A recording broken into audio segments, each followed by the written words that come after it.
Alright, welcome back to AP Statistics. This is Dr. Kling, still not affiliated with College Board. And we're on to a lesson where we talk about the mean and standard deviation of a binomial distribution. So we're working with binary data. Remember, data that can take only two values, hit or miss, success or failure, Democrat or Republican, something like that. So we'll use as our example free throws. So we shoot free throws, and you can either hit or miss. And we have, let's say, n independent trials. For example, a batch of 10 free throws.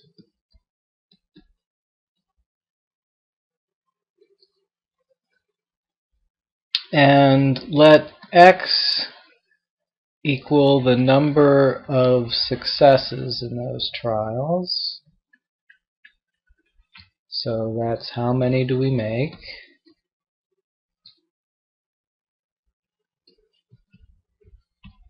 And p is the probability of success in one trial. So if we're a 60% free throw shooter, we could say p is equal to 0.6. So what is the mean of x and what is the standard deviation of x?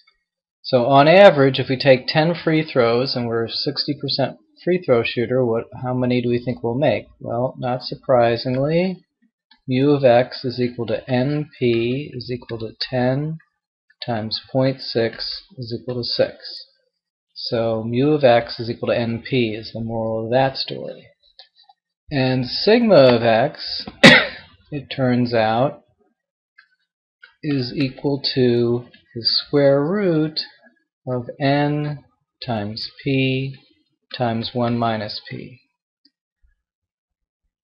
So in this case, it would equal to the square root of 10 times 0.6 times 0.4, which would be the square root of 2.4, whatever that turns out to be.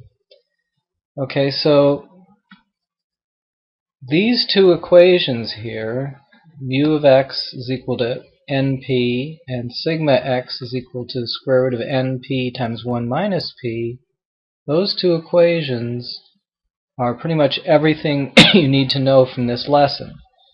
But I want to keep talking. I want to try to demonstrate why these equations hold.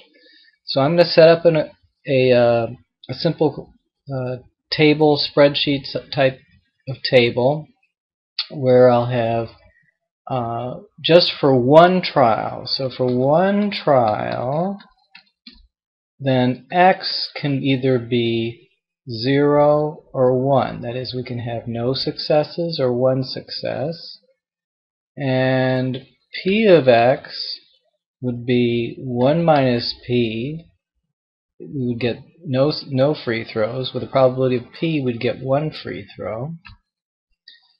And let me give myself room to add this up.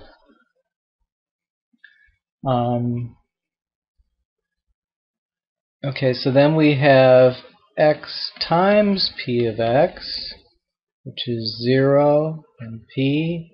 And we add them up and get p, and we've just demonstrated that p is equal to mu of x. So now let's go on to the next thing. We'll take x minus mu of x squared times p.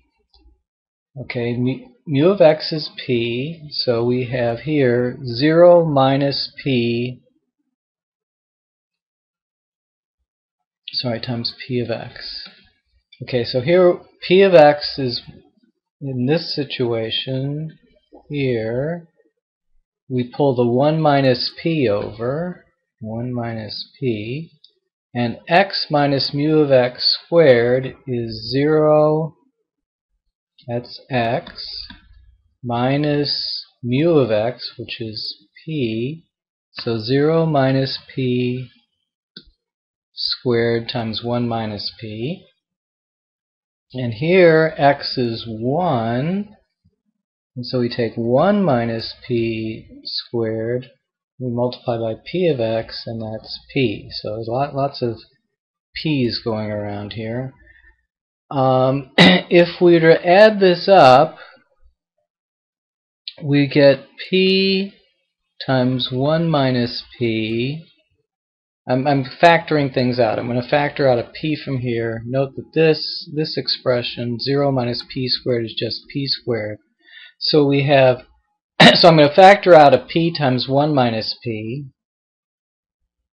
right? And we get times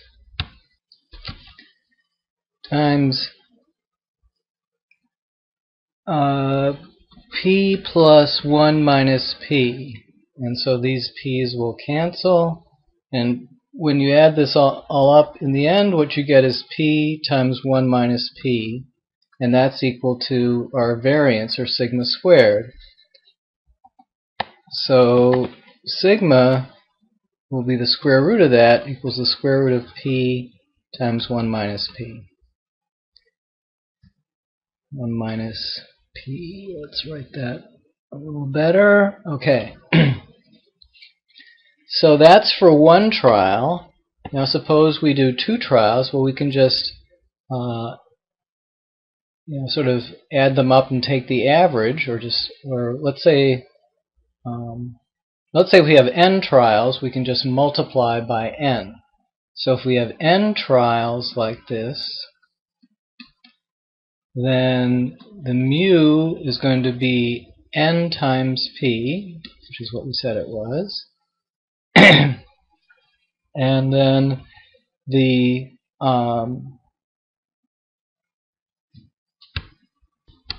in the standard deviation, if you have n identical standard deviations, then sigma is going to equal the square root of, sigma for all of them is going to equal the standard square root of sigma squared plus sigma squared.